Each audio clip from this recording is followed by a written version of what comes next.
Welcome to Wilson Middle School. I will be your weather reporter for today. This winter has been especially chilly. Today is February 12th, and we're starting our day off with cold spells at -27, feeling like -34. However, by the afternoon, the sun should be shining with our temperature warming up to -8. Because the temperatures are warming up, we are going to experience some wind, especially picking up by the afternoon. No more snow is expected today. And because of these rising temperatures, I'm sure Mr. Hawkins, our principal, will let us go outside for our breaks today. Over the rest of the week, we are expected of a mix of temperatures. Tomorrow will go up to 2 degrees, but by Sunday we'll see a drop again to -12. Our winds will slowly decrease as the week progresses. I am ready for spring, are you?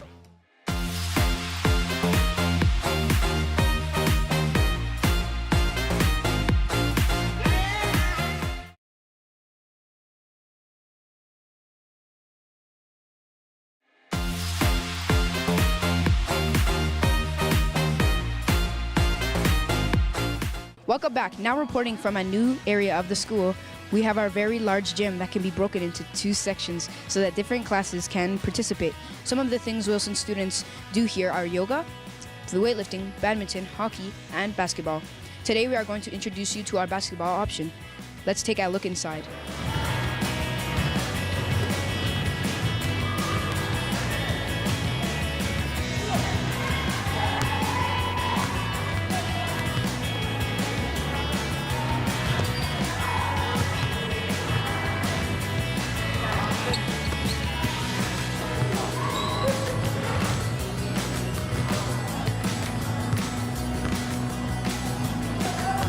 Mr. Mahachuk, what have you enjoyed most about teaching basketball so far? This year, teaching basketball has opened myself up to learning a new sport and being able to teach the kids the introductory skills to being a successful basketball player. What types of skills do your students learn in basketball? The skills my students learn in basketball are things such as fundamental skill development, teamwork, cooperation, and most importantly, how to interact with one another in a gameplay. Are your students only those on a basketball team at Wilson? No, all students are invited and encouraged to join the exploratory basketball class. Can we show our viewers some of the things students might learn in your basketball class? Absolutely. If you take a look behind, we're just working on shooting right now inside my basketball class, so they're having a little fun, continuing to build on the skills that we're learning in our basketball class. Let's check it out.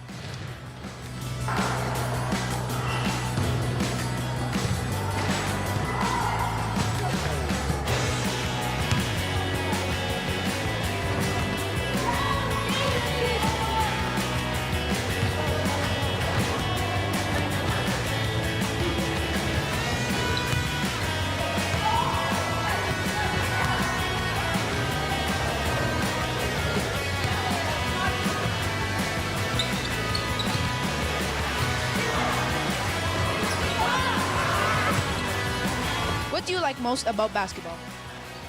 I really like that I can go further with my skills as a basketball player and get help and support from my teacher, like that we play basketball games and we can all learn from each other. That sounds great. I think we can all say that we are happy to be at Wilson, where we can have so much choice in what we want to learn. Stay tuned for further episodes of Wilson Wonders to find out what other options our teachers offer to make our learning experience truly unique.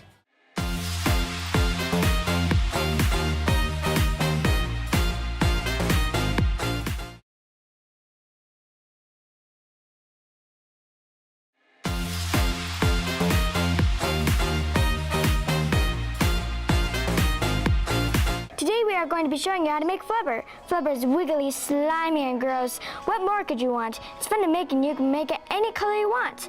For your basic Flubber recipe, you will need the following: 2 plastic bowls, a stir stick, a plastic Ziploc bag, 1 1/4 cup of warm water, 1 cup of white glue, two tablespoons of borax. And if you want, you can add in food coloring. We will be making red flubber today for you. First off, you will mix 3/4 of a cup of water with 1 cup of glue in a bowl. Stir this mixture until it is really mixed together like this.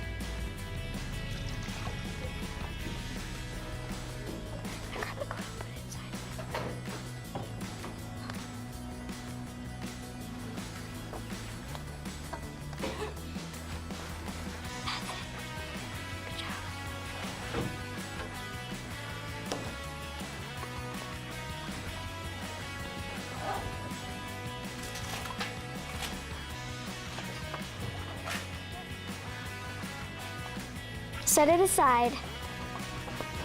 Next, mix 2 tablespoons of borax with a 1/2 cup of water in a separate bowl.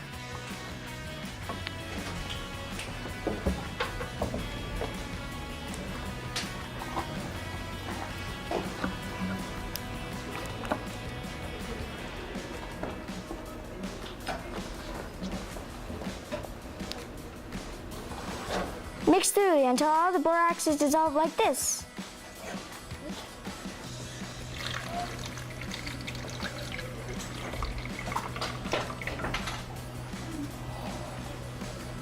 Mix it.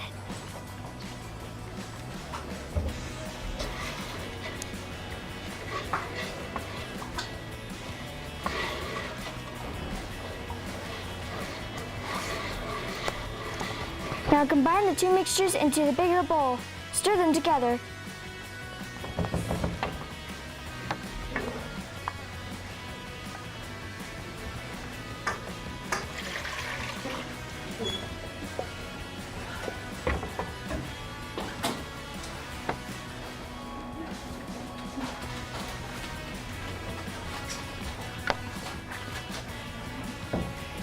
Add a few drops of food coloring until you get the color you want.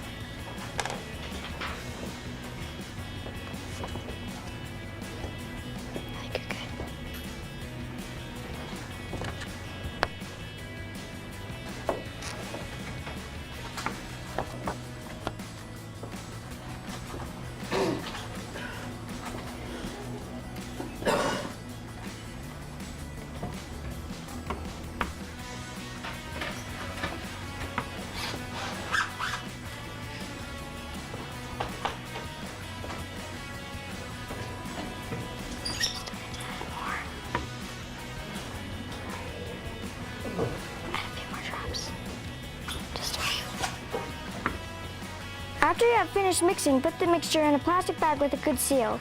Close the bag, making sure it is tightly closed.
Knead the mixture for a few minutes and your flubber will be done. You can store the flubber in a bag you mixed it in.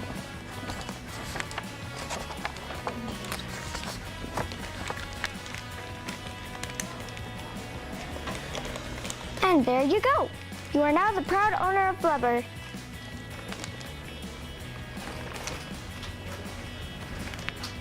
Thanks, Jason, for helping out today, and thank you all for tuning in today to Wilson Wonders.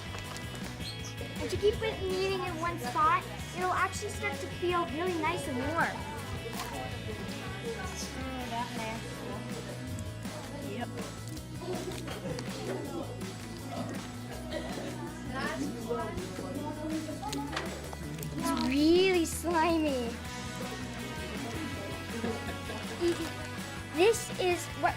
looks like, and it's really sticky. You can even turn it into a little ball. Whee!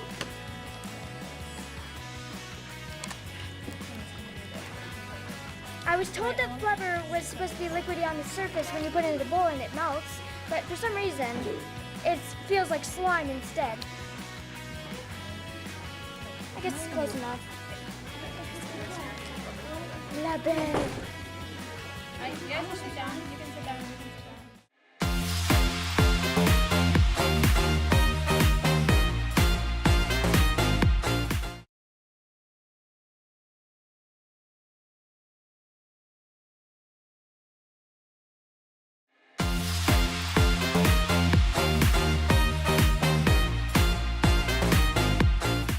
Welcome to another episode of Are You Smarter Than a Sixth Grader? Today, our contestants are Dacius, Kanye, and Paul.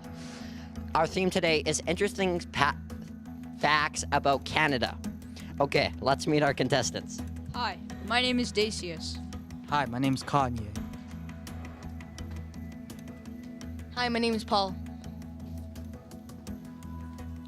It looks like we're ready to go. I will give you a question about Canada, and you must be the first to grab the magical box from the table. Each question is worth 1 point. The first team to get to 10 points is the winner. Okay, first question.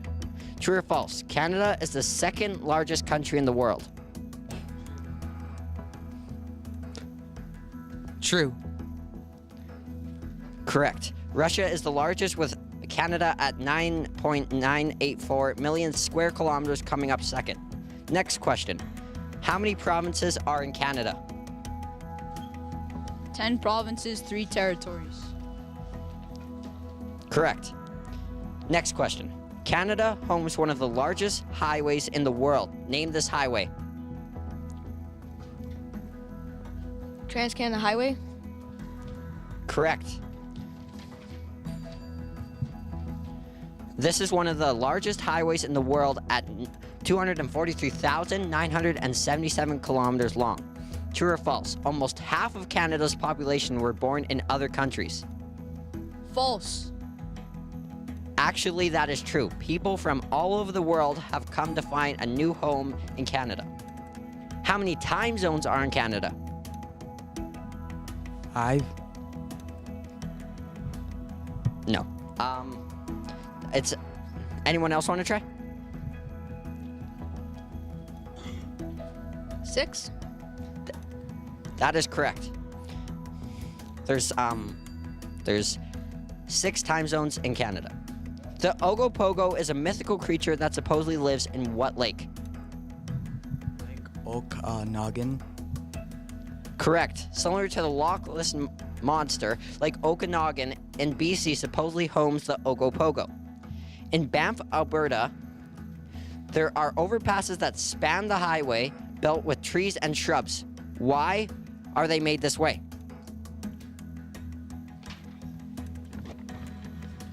To allow animals to cross safe from side to side. Correct. The overpasses attract animals and allow them to cross the main highway safely. 63 degrees Celsius is the coldest recorded temperature in Canada in 1947. Where was it this cold? Calgary. Not quite. Anyone else want to try? Yukon. That is correct. This question is worth 2 points. What are Canada's 2 national sports? Hockey and lacrosse. That is correct. In 1994, lacrosse and hockey were declared the national sports. Lacrosse, the national summer sport, and hockey, the national winter sport. Some Canadians like to finish their sentence with what word? A. Correct. True or false? Canada homes 1/10 of the world's forests. True. That is correct. With nearly half of the country covered in forests, this should come as no surprise. The world's largest totem pole exists in Canada. Name where this totem pole lives. Vancouver? You have the right province, but not the right answer. Anyone else want to try? Victoria? The largest totem pole is nearly 60 meters tall and was raised up in Victoria in 1994. Congratulations, Paul. You win. Thank you for tuning in of another episode of Are You Smarter Than a Sixth Grader with Wilson Wonders. Have a great day, everybody.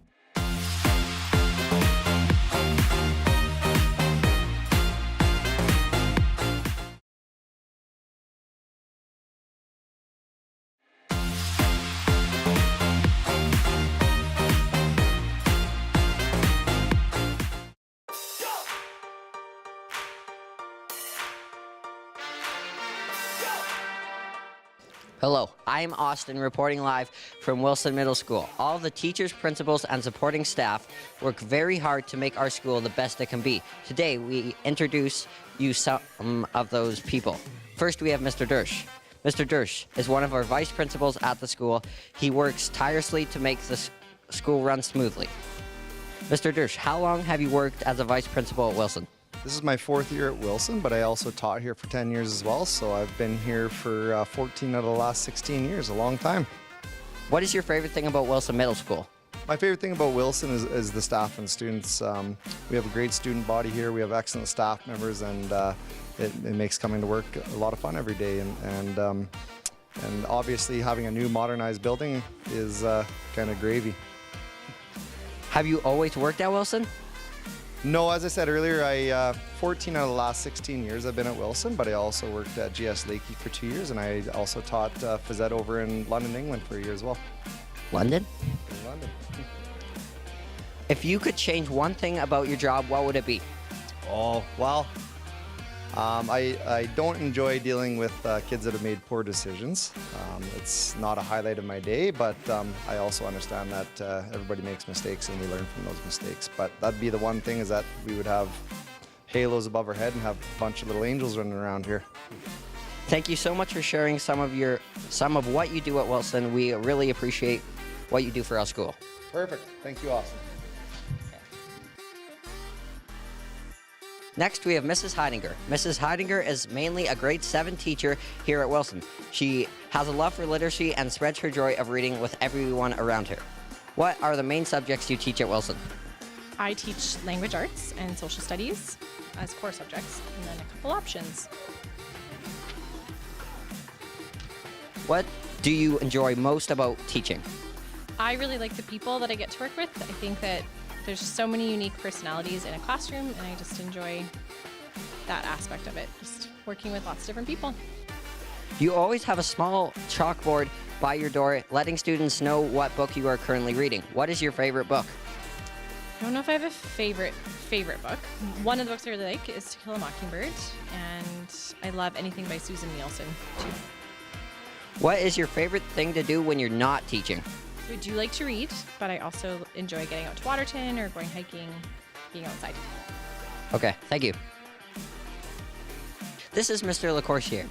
His main subject is outdoor ed. He is very enthusiastic and loves teaching students about all the ways we can remain active outside even in cold Lethbridge weather.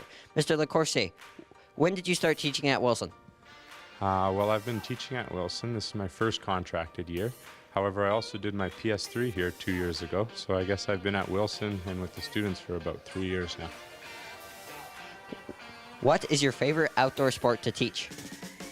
My favorite outdoor sports, probably number one would be disc golf. I really enjoy that, as well as archery. It gives everybody equal opportunity, and you see a lot of kids who don't normally succeed with archery. So. In your opinion, what is the best thing about Wilson? Probably the variety of stuff that we get to do here at Wilson. Kids get outdoor ed opportunities, they get dramatic opportunities, construction. I think there's a lot of cool activities for kids to do. Okay, thank you, Mr. LaCourcier. Next, we will be spending some time with Mr. Andriachuk. Mr. Andriachuk teaches most of our beginning English learners. These students have come from all over the world and discovering what life is like in Canada. Mr. Andreychuk loves to learn about different cultures and enjoys teaching a variety of subjects to help his students learn English and adjust to the Canadian culture. Mr. Andreychuk, what is the best part of teaching students who are new to Canada? The best part about teaching kids that are new to Canada is the growth that you see. They come lots of times, they're illiterate in English, they're illiterate in their first language, and to see them learn and to grow and to change and to get things is just amazing. So you really see kids that come from not a lot and gain so many skills and learn so much, and that's probably the best and most exciting part of my job. Does this program that you teach exist anywhere in Lethbridge? Anywhere else? Yeah, anywhere else. Absolutely, yeah. So I have the limited formal schooling class here at Wilson Middle School, and there's also a high school class that's very similar to mine. So again, when kids come from those difficult situations, maybe there's some sort of traumatic stories or they're refugees, there's a high school class at Winston Churchill as well that does the same thing as me. What else do you do? What else do you teach at Wilson? I some drama, I do some testing, I'm generally around, so I'm directing the musical right now as well, so mostly theater right now, and some soccer, some science experiments sometimes. I do a variety of things, not all at the same time, which is good because you maybe die, but, lots. Thank you for sharing about your role at our school, and we look forward to the Willy Wonka play production in the near future. Thanks. As you can see, we have some amazing teachers here at Wilson. They are all unique and enjoy different teaching areas. Stay tuned for further episodes where we can introduce to you more of our staff here at Wilson.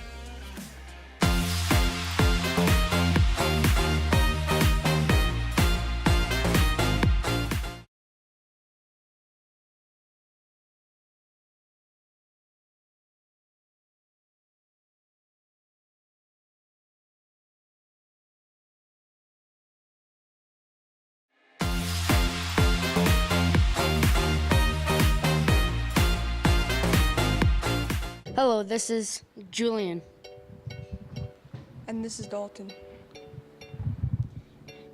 And you are tuning into Wilson Wonders. A school robotics club can boost students' problem-solving skills, teamwork, creativity, and technical knowledge in a fun way. Today we're interviewing Mr. Turnbull to learn a little more about the robotics club he runs here at Wilson Middle School. So, Mr. Turnbull, can you tell us a little bit about the robotics club of yours? Where did the idea to start a robotics club come from? So the idea actually wasn't mine. I have to give credit to Mr. Hershey and to Mr. Andreychuk. Both of them started the robotics club about 2 years ago, and this is our third year running. I worked with Mr. Andreychuk last year and fell in love with robotics, and he got really busy running the play, so I offered to take over robotics, and I'm really, really happy I did. Tell us, Mr. Turnbull, just how many members do you currently have? So this year we were really lucky to get students from Gilbert Patterson to come over as well. Between Patterson and Wilson, we have 18 students altogether. That sounds great for any interested students just learning about the club. Can they still join? So you can definitely come talk to me about it, but our season ended about 3 weeks ago when Miss Bolam and Mrs. Fisher and myself went up to Edmonton with all the students, and we competed on a 2-day competition with FTC Robotics, but next year we'll start over all again, build a brand new robot, have everything started again in September. This sounds like it can get pretty complicated. Do you have to code the robot to move? Do you teach students how to code themselves? Yeah, so it's actually really cool. Students come and they have to build their own robot, and then I help teach coding the robot. So yeah, we do have to program the robot to move, and we run into a lot of problems. We even had problems 2 days before the competition, and we spent all night coding just to make sure it would work by the time we got there. Wow, sounds like your students should be really proud of their robot and their team. Now let's get down to business. Can you show us the robot? I can. It's downstairs, so we'll have to go down there to see it. Well, this robot looks incredible. What all can it do? So, what our students built it to do, our competition was to be able to pick up some 6-inch by 6-inch foam blocks, and we had to be able to put it almost in like a ladder and build the blocks on top of each other, and then push the blocks and make a grid, a 4x3 grid. So if you can imagine that, our robot had to be able to drive using the treads, and then we used this arm, and we could lift up. You can see that the bucket moves like that. Okay, so what we would do is go by and scoop up the block and hold it, and then we drive it forward to the little ladder that we had to place the block in. And then at the very end, we had a balancing beam, and the balancing beam was about this high. Imagine, you know how Mr. Hall has the beams that you do push-ups in the exercise room? So imagine one of those beams. We had to drive the robot up, and the beam had to be perfectly balanced, or we wouldn't get the points at the end of the round. Amazing. Amazing what a group of students can do with some mettle and creativity. We are quite proud of our robot and our robotics club here at Wilson Middle School, and can't wait to see what happens next year.